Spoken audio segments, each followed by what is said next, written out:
That's all, no problem. But remember, ಆ ಕಲ್ಗಳು ನಿಮ್ಮನ್ನ ಸಾಯಿಸಕ್ಕಾಗಲ್ಲ, ಆ ಚೂರಿಗಳು ನಿಮ್ಮನ್ನ ಸಾಯಿಸಕ್ಕಾಗಲ್ಲ. For as long as you know that, nothing will effect you. That's all it is. Very nice sir. ಬಹುಶಃ ಇದು ಕಟ್ಟಾಗಿ ಶಾರ್ಟ್ಸ್ ಆಗಿ ಎಲ್ಲಾ ಕಡೆ ವೈರಲ್ ಆಗೋ ಕಂಟೆಂಟ್ ಅನ್ಸುತ್ತೆ. ಮೋಟಿವೇಶನಲ್ ಸ್ಪೀಚ್ ಅನ್ನೋ ಕಂಟೆಂಟ್ ಅಲ್ಲಿ ಸುದೀಪ್ ಸರ್ ಈ ಕೋಟ್ ಕೂಡ ವೈರಲ್ ಆಗಬಹುದು ಅಂತ ಹೇಳಿ. ಇವ್ರು ಇಲ್ಲೇ ಕುತ್ಕೊಂಡು ಯಾವ್ದಾರು ಎಡಿಟರ್ಗೆ ಹಿಂಟ್ ಕೊಡ್ತಾ ಇದಾರಾ? ಆಹಾ, ಈ ತರದ್ ಮಾಡ್ಲು ಕರ್ನಾಟಕದಲ್ಲಿ ಒಬ್ರೇನೋ, ನಿಮ್ ಜೊತೆಗಾರ ಯಾರು ಅವರಪ್ಪ? Republic Kannada digital team please ಕೇಳಿಸ್ಕೊಳ್ತಿದ್ರ ಪ್ರಸನ್ನ ಅವರೇ, ಪ್ಲೀಸ್ ಕಟ್ ಮಾಡಿ ಶಾರ್ಟ್ಸ್ ಹಾಕಿ.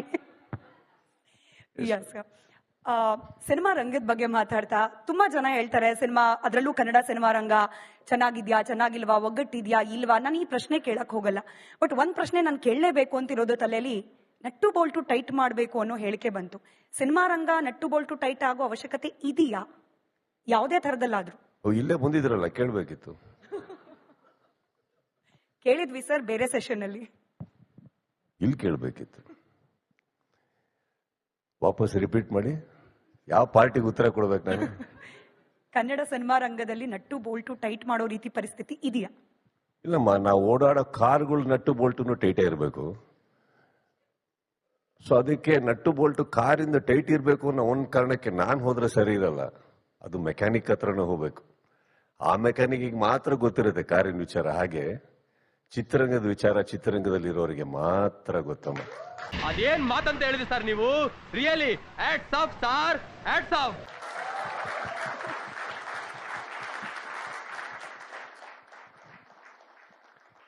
ನಮಗ್ ಮಾತ್ರ ಗೊತ್ತಿರೋದು. ಅದಕ್ಕೆ ನೋಡಿ ಪ್ರತಿ ಕ್ಯಾಂಪೇನಿಂಗ್ ಅಲ್ಲಿ ಇರ್ತೀವಿ ಅಲ್ವೇ? ನಿಜ ಸರಿ, ನನ್ ಬೇರೆ ಡಿಬೇಟ್ ಮಾಡಕ್ಕೇನಿಲ್ಲ. See, I don't know whether what he meant when he said that. But ಚಿತ್ರರಂಗದಲ್ಲಿ ಅವ್ರು ಏನ್ ಹೇಳ್ತಾರೆ ಅದ್ರ ಬಗ್ಗೆ ನಾನು, ಯಾರು ನಮ್ಮ ಡಿ ಕೆ ಸರ್ ಅವರು,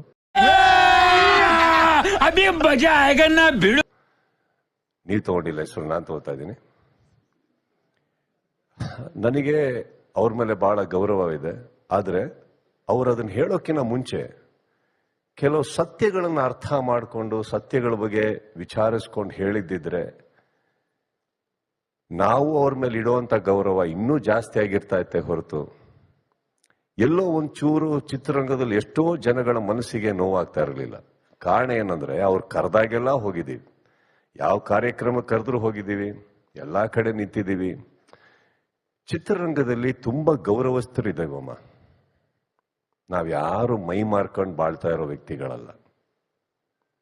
ಸೊ ಆ ಟರ್ಮ್ಸ್ ಕೆಲವು ಯೂಸ್ ಮಾಡಬೇಕಾದ್ರೆ ಚೂರು ಸತ್ಯಾಂಶಗಳನ್ನ ಅರ್ಥ ಮಾಡ್ಕೊಳ್ಳಿ, ಅಷ್ಟೇ ಹೇಳೋದು. ಅವಾಗ ಏನಾಗುತ್ತೆ, ಇವಾಗ ರಾಜಕೀಯ ಅಂತ ಬಂದಾಗ ಪ್ರತಿಯೊಂದ್ ಕಡೆನೂ ರಾಜಕೀಯದ ಬಗ್ಗೆ, ರಾಜಕಾರಣಿಗಳ ಬಗ್ಗೆ ಡಿಬೇಟ್ಸ್ ನಡೀತಾ ಇರುತ್ತೆ. ನಾವು ನಮ್ಮ ಮನೆಗಳಲ್ಲಿ ಕುತ್ಕೊಂಡು ಜನರಲೈಸ್ ಮಾಡ್ಕೊಂಡು ರಾಜಕೀಯ ಎಲ್ಲ ಹಿಂಗೆ ಅನ್ಬಿಡೋದು ತಪ್ಪಾಗುತ್ತೆ. ಯಾಕಂದ್ರೆ ಅವ್ರವ್ರ ನೋವುಗಳು ಅವ್ರಿಗೆ ಮಾತ್ರ ಗೊತ್ತಿರುತ್ತೆ. ಕರೆಕ್ಟ್? ಏನ್ರಿ ಒಂದ್ ಮಂತ್ರಿ ಆಗಿದ್ದೀರಾ, ಇಷ್ಟು ಮಾಡ್ಬಿಡ್ಬೋದಲ್ಲ? ಹೌದು, ತುಂಬಾ ಈಸಿ ಹೇಳಕ್ಕೆ. ಅಲ್ಲಿ ಒಳಗಡೆ ತುಂಬಾ ಪ್ರಾಬ್ಲಮ್ ಇರ್ತವೆ, ಮಾಡಕ್ಕಾಗಲ್ಲ. ಕರೆಕ್ಟ್? ಅವ್ರದವ್ರ ಪ್ರಾಬ್ಲಮ್ ಅವ್ರಿಗೆ ಗೊತ್ತು. ಚಿತ್ರರಂಗದಲ್ಲಿ ನಾವೆಲ್ಲ ಇರೋದೇ ಒಂದು ಎಂಟರ್ಟೈನ್ ಮಾಡಕ್ಕೆ. ನಮ್ಮ ಮನೆಗಳಲ್ಲಿ ಸಾವು ಆಗ್ತಾ ಇದೆಯಾ, ಬದುಕಿದಾರ ನೋಡದೆ ನಿಮ್ಮನ್ನ ನಗ್ಸೋ ಪ್ರಯತ್ನಗಳನ್ನ ನಾವು ಮಾಡಬೇಕಾದ್ರೆ ಕೆಲವು ಸತ್ಯಗಳನ್ನ ತಿಳ್ಕೊಂಡು ಎಲ್ಲರೂ ಮಾತಾಡೋದ್ರಲ್ಲಿ ತುಂಬಾ ಪ್ರೀತಿ ವಿಶ್ವಾಸಗಳು ಹಾಗೆ ಇರ್ತವೆ, ಮನಸ್ಸುಗಳು ಮುರಿಯೋದಿಲ್ಲ ಅಲ್ವೇ? So that's all it is. ಇವಾಗ ಪ್ರತಿ ಒಂದು ಕಡೆನೂ ಏನಾರ ಪ್ರಾಬ್ಲಮ್ ಆದಾಗ ಯಾರ್ದೋ ಹೆಸರುಗಳು ಓಡಾಡ್ತವೆ. ಹಾಗನ್ಬಿಟ್ಟು ಕಾನೂನು ಸ್ಟ್ರೈಟ್ ಆಗಿ ಹೋಗಿ ಅವ್ರನ್ನ ತಕೊಂಡು ಹೋಗಲ್ವೇ? ಪಾಪ ಹುಡುಗ ಎಂಥ ಬುದ್ಧಿವಂತ, ಏನೆಲ್ಲ ಯೋಚನೆ ಮಾಡ್ತಾವನೆ. You have to kind of go through it. ಸತ್ಯಾಂಶ. ಯಾಕಂದ್ರೆ ಎಸ್ಪೆಷಲಿ ಲೀಡರ್ಸ್ ಅವ್ರು ಮಾತಾಡೋ ಒಂದೊಂದು ಮಾತು ಎಲ್ಲೆಲ್ಲೋ ತನಕನೂ ಕೇಳಿಸ್ತಾ ಇರತ್ತೆ. ಎಲ್ಲರೂ ಗಮನ ಕೊಟ್ಟು ಕೇಳ್ತಾ ಇರ್ತೀವಿ, ನಾವು ಕೇಳಿಸ್ಕೊತಾ ಇರ್ತೀವಿ. ಅವತ್ತು ನಾವು ಚಿತ್ರದ ವಾಹಿನಿ ಅಥವಾ ಯಾವ್ದೋ ವಾಹಿನಿ ಹಾಕೊಂಡು ಕೂತ್ಕೊಂಡು ನೋಡ್ಬೇಕಾದ್ರೆ ಈ ತರ ಮಾತು ಬಂದಾಗ ಸಡನ್ ಆಗಿ ಒಂದ್ಸತಿ ಅಕ್ಕಪಕ್ಕ ನೋಡ್ತಾ ಇರ್ತೀವಿ, ನಮಗೆ ವಿಷಯನೇ ಗೊತ್ತಿಲ್ವಲ್ಲ ನಮಗೆ. How do we react to that? So I only can say that ಅವರಿಗೆ ರಾಂಗ್ ಇನ್ಫಾರ್ಮೇಶನ್ಸ್ ಕೊಟ್ಬಿಟ್ಟು ರಾಂಗ್ ರೀತಿಯಲ್ಲಿ ಆಗಿರೋದ್ರಿಂದ ಎಲ್ಲ ನಟ್ಟು ಬೋಲ್ಟ್ ವಿಚಾರಗಳು ಬಂದ್ಬಿಡ್ತು. ಇಲ್ಲಮ್ಮ, ಎಲ್ಲರದು ನಟ್ಟು ಬೋಲ್ಟ್ ಐಟ್ ಇದೆ, ಚೆನ್ನಾಗಿದೆ. ಬಟ್ ಏನಂದ್ರೆ I personally request every big personality from every big profession Cinema is also a very respectful place, very dignified place. Correct? 100%. ಅದಕ್ಕೇನೆ ಎಷ್ಟೋ ರಾಜ್ಯಗಳಲ್ಲಿ ಕಲಾವಿದರು ಹೋಗಿ CM ಆಗಿರೋದಮ್ಮ. ನನ್ನ ಮೊದಲನೇ ಪ್ರಶ್ನೆ ಅದಕ್ಕೆ ಇತ್ತು, ಸುದೀಪ್ ಸರ್ CM ಆಗ್ಲಿ ಅಂತ. ನೋ ನಾನು ಆಗ್ಬೇಕು ಆಗ್ಬಾರ್ದು, ಇಟ್ಸ್ ನಾಟ್ ದ ಪಾಯಿಂಟ್. ಜನಗಳು ಆ ಪ್ರೀತಿ ವಿಶ್ವಾಸ ಅಲ್ಲಿಟ್ಟಿರಲಿಲ್ಲ ಅಂದ್ರೆ ಅವ್ರು ಹೋಗಿ ಆಗ್ತಾ ಇರಲಿಲ್ಲ. I only say that how much we respect everybody, please show the same respect towards the industry, because it's a business, it is a profession. ತುಂಬಾ ಮೈ ಕೈ ಮುರ್ಕೊಂಡು ಹೇಳೋ ಸುಲಭ ಅಲ್ಲ. ನಿಮಗೇನ್ರಿ ಹೋಗಿ ಡ್ಯಾನ್ಸ್ ಮಾಡ್ಬಿಡ್ತೀರಾ ಅದು ಮಾಡ್ಬಿಟ್ಟು, do you know how many operations I've had in this one body of mine? ಎಷ್ಟು ಕಡೆ ಆರ್ಟಿಫಿಷಿಯಲ್ ಲಿಗಮೆಂಟ್ಸ್ ಇದೆ, ಎಷ್ಟು ಕಡೆ ನಾನು ಸ್ಕ್ರೂ ಹಾಕ್ಸ್ಕೊಂಡಿದ್ದೀನಿ ಬಿಕಾಸ್ ಆಫ್ ದ ಫೈಟ್ಸ್. ನಗ್ತಾ ಇರ್ತೀವಿ, ಕರೆಕ್ಟ್. ಬಿಗ್ ಬಾಸ್ ನಡೆಸ್ಬೇಕಾದ್ರೆ ನನ್ನ ತಾಯಿ ಹೋಗ್ತಾರೆ, ಒಂದು ವಾರದಲ್ಲಿ ಬಂದು ಮತ್ತೆ ಶೋ ನಡೆಸ್ಕೊಡ್ತೀನಿ, ಬಿಕಾಸ್ ಅಲ್ಲಿರೋ ಕಂಟೆಸ್ಟೆಂಟ್ಸಿಗೆ ನನ್ನ ಅವಶ್ಯಕತೆ ಇದೆ, ವಾಹಿನಿಗೆ ಅವಶ್ಯಕತೆ ಇದೆ. ಇದಿಷ್ಟು ನಾವು ಮನುಷ್ಯರಲ್ವಾ? ಹಾಗಾದ್ರೆ ಓಕೆ, ಸರ್ DK ಸರೇ ಕರೆದಾಗ ಹೋಗಿಲ್ಲ ನಾವೆಲ್ಲರೂ ಎಲ್ಲ ಕಡೆ, ಸೊ ನಾವ್ಯಾಕೆ ಬರಲ್ಲ ಅಂತೀವಿ? ನಾವ್ಯಾಕೆ ಯಾರಿಗಾನ ಮರ್ಯಾದೆ ತೆಗಿಯಕ್ಕೆ ಹೋಗ್ತೀವಿ? ಅಷ್ಟು ಅಹಂ ಯಾರಿಗೂ ಇಲ್ಲಮ್ಮ.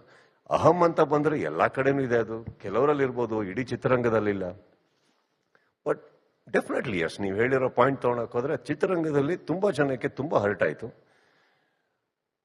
ಬಟ್ ಯಾರು ಯಾಕೆ ರಿಯಾಕ್ಟ್ ಮಾಡಿಲ್ಲ ಅಂದ್ರೆ ನಾವುಗಳೆಲ್ಲರೂ ಚಿತ್ರರಂಗ ಇಡೀ ಅವ್ರ ಮೇಲೆ ಇಟ್ಟಿರುವಂತ ಗೌರವ. ರಿಯಾಕ್ಷನ್ ಅಂತ ಬಂದ ತಕ್ಷಣ ನಾನು ಹೇಳಿದ್, it need not be a very bad reaction. Nobody reacted at all.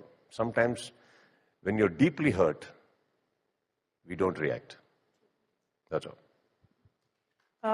ಮತ್ತೊಂದು ಇದೇ ವೇದಿಕೆಗೆ ಸಂಬಂಧಪಟ್ಟಂತೆ ಪ್ರಶ್ನೆ ಕೇಳಿ, ನಾನು ನಿಮ್ಮ ಬಗ್ಗೆ, ನಿಮ್ಮ ವೈಯಕ್ತಿಕ ಕೆಲವೊಂದು ಹಿತಾಸಕ್ತಿ ಬಗ್ಗೆ ಪ್ರಶ್ನೆ ಕೇಳಬೇಕು, ವಿತ್ ಯುವರ್ ಪರ್ಮಿಷನ್. ಅದಕ್ಕೆ ಮುಂಚೆ ಇಲ್ಲ ಅಂತದೇನಿಲ್ಲ. ಕನ್ನಡದ ಬಗ್ಗೆ ನೀವು ತೋರಿಸೋ ಅಭಿಮಾನ, ಅದನ್ನ ನೀವು ಬ್ಯಾನರ್ ಹಾಕೊಂಡು ಅಥವಾ ಹೋರಾಟಗಾರರು ಅಂತ ಅನ್ಕೊಂಡು ತೋರಿಸ್ತಾ ಇಲ್ಲ. In your own way Kannada ಅಂದವ್ರಿಗೆ ಕನ್ನಡ ಅಂತ ಕಲಿಸಿದವರು ಸುದೀಪ್ ಅವರು.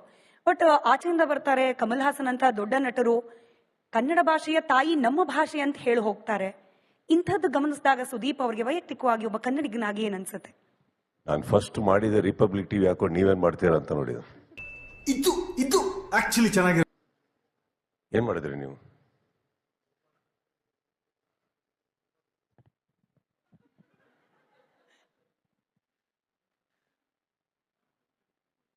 ಕನ್ನಡ ಅನ್ನೋದು ಬಂದಾಗ ಪ್ರತಿಯೊಬ್ಬರು ಕೆಲಸ ಮಾಡ್ತಾ ಇರ್ತಾರೆ, ನಡೀತಾ ಇರುತ್ತೆ, ತಪ್ಪುಗಳು ಆಗೋಗ್ತವೆ.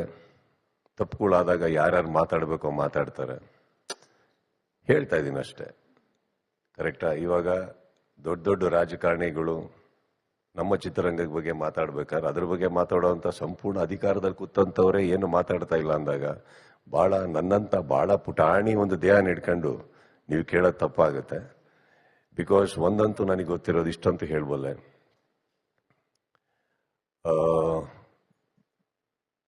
ಶಿವಣ್ಣನ ಮೇಲೆ ತುಂಬಾ ಮಾತಾಡಿದ್ರೆ ಎಲ್ಲರೂ, ಅವ್ರು ಹೇಳ್ಬೋದಿತ್ತು ಮಾಡ್ಬೋದಿತ್ತು ಅಂತ.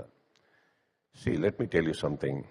ನಾನು ಶಿವಣ್ಣ ಅಂತ ಒಂದು ಮೃದುವಾದಂತ ಮಗುವಿನ ಮನಸ್ಸಿನ ವ್ಯಕ್ತಿನ ನಾನು ನೋಡಿಲ್ಲಮ್ಮ. ಅವರಿಗೆ ತುಂಬಾ ಏನೋ ಹೇಳ್ತಾ ಇರ್ತಾರೆ, ಅವ್ರಿಗೆ ಯಾವ ಟೈಮಲ್ಲಿ ಕರೆಕ್ಟಾಗಿ ಹೆಂಗ್ ರಿಯಾಕ್ಟ್ ಮಾಡಬೇಕು ಅವರಿಗೆ ಸಡನ್ ಆಗಿ ಗೊತ್ತಾಗಲ್ಲ. More than anything, let me tell you something very very emotional. ಹೇಳಿದ್ರಲ್ಲ, ಇಲ್ಲಿ ಹೇಳ್ತೀನಿ ಕೇಳಿ. ತುಂಬಾ ಒಂದು ದೈಹಿಕವಾದಂತ ಪ್ರಾಬ್ಲಮ್ ಎತ್ಕೊಂಡು ಅದನ್ನ ಫೈಟ್ ಮಾಡಿ ಯುದ್ಧ ಮಾಡಿ ವಾಪಸ್ಸು ಹುಮ್ಮಸ್ಸಿಂದ ನಮ್ಮ ಚಿತ್ರರಂಗಕ್ಕೆ, ನಮ್ಮ ರಾಜ್ಯಕ್ಕೆ ವಾಪಸ್ ಬಂದಂತ ಒಬ್ಬ ವ್ಯಕ್ತಿ. ಅವರಿದೇ ಆಪರೇಷನ್ಗೆ ಹೋಗ್ಬೇಕು ಅಂದಾಗ ಪ್ರಾರ್ಥನೆಗಳು ನಡೀತಾ ಇತ್ತು, ಎಲ್ಲಾ ಕಡೆ ಇದನ್ ಮಾಡ್ತಾ ಇದ್ರಿ, ಕರೆಕ್ಟ್? ಏನಾರು ಎಡವಟ್ ಆಗ್ಬೇಕಿತ್ತ? ತುಂಬಾ ಜನ ಕಳ್ಕೊಂಡಿದೀವಿ ನಾವು ಆಲ್ರೆಡಿ. ಆ ವ್ಯಕ್ತಿ ಸರಿ ಹೋಗಿ ಇಲ್ಲಿ ಬಂದಿದ್ದಾರೆ ಅಂದಾಗ ಇದು ಬಹಳ ದೊಡ್ಡ ಟಾಪಿಕ್ ಏನಮ್ಮ ನಮ್ಗೆ. ಅಂದ್ರೆ ಅವ್ರ ಮೇಲೆ ಟಾರ್ಗೆಟ್ ಮಾಡೋದು. ಅವ್ರನ್ನ ಕರೆದ್ರು, ಅವ್ರು ಹೋದ್ರು, ಅವರಲ್ಲಿ ಕುತ್ಕೊಂಡ್ರು. ಕೆಲವು ಟೈಮ್ ನಿಮ್ ಸ್ಪೀಕರ್ಗಳು ವಾಲ್ಯೂಮ್ ಅಲ್ಲಿ ಯಾರು ಏನ್ ಮಾತಾಡ್ತಾರೆ ಕೆಳಗಡೆ ಕುತ್ಕೊಂಡವ್ರಿಗೆ ಕೇಳಿಸಿರಲ್ಲ. You have to give a benefit of doubt. Because ಒಂದಂತೂ ಸತ್ಯ, ಅವ್ರಿಗೆ ಏನಾರು ಅನ್ಸಿದ್ದಲ್ಲ ಅವ್ರು ಹೇಳಿರೋರು. ಈಗ ಮನೆ ಅತಿಥಿಯಾಗಿ ಅಲ್ಲಿ ಹೋದಾಗ ಅಲ್ಲಿ ಕುತ್ಕೊಂಡು ಅಲ್ಲೇ ಮಾತಾಡಕ್ಕಾಗ್ದಲ್ಲೇ ಇರ್ಬೋದು, ಆಮೇಲೆ ವಾಹಿನಿ ಮೂಲಕ ಹೇಳು ಇರ್ಬೋದು, ಗೊತ್ತಿಲ್ಲ ಯಾವ್ದು ವಿಚಾರಗಳು. ನಿನ್ನ ಮಾತು ಕೇಳ್ತಾ ಇದ್ರೆ ಕುಡ್ದಿರೋ ಕಿಕ್ಕೆಲ್ಲ ಇಳ್ತೋಗ್ತಾ ಇದೆಯಲ್ಲ. Isn't it? I think today I know for one thing, ಬೇರೆ ವಿಚಾರ ನಾನು ಮಾತಾಡಲ್ಲಮ್ಮ. ಶಿವಣ್ಣ ಇಸ್ ಸಂಬಡಿ, ನಮ್ಮ ಚಿತ್ರರಂಗದ ಪರವಾಗಿ ನಾನು ಹೇಳಬೇಕು ಅಂದ್ರೆ he somebody we want to protect. We have already lost a lot, we need him. ಅದನ್ನ ಅವರೊಬ್ಬರನ್ನ ಸ್ಪೇರ್ ಮಾಡಿಬಿಟ್ಟು ನಿಮ್ಮ ಡಿಬೇಟ್ಸ್, ನಿಮ್ಮ ಆರ್ಗ್ಯುಮೆಂಟ್ಸ್ ಖಂಡಿತ ನೀವು ಫಾಲೋ ಮಾಡ್ಕೊಂಡೋಗಿ ಯಾವುದು ತಪ್ಪಲ್ಲ. ಈ MTV ಸಿಟಿ ಯುಗದಲ್ಲಿ ಖುಷಿಯಾಗಿರುತ್ತೆ.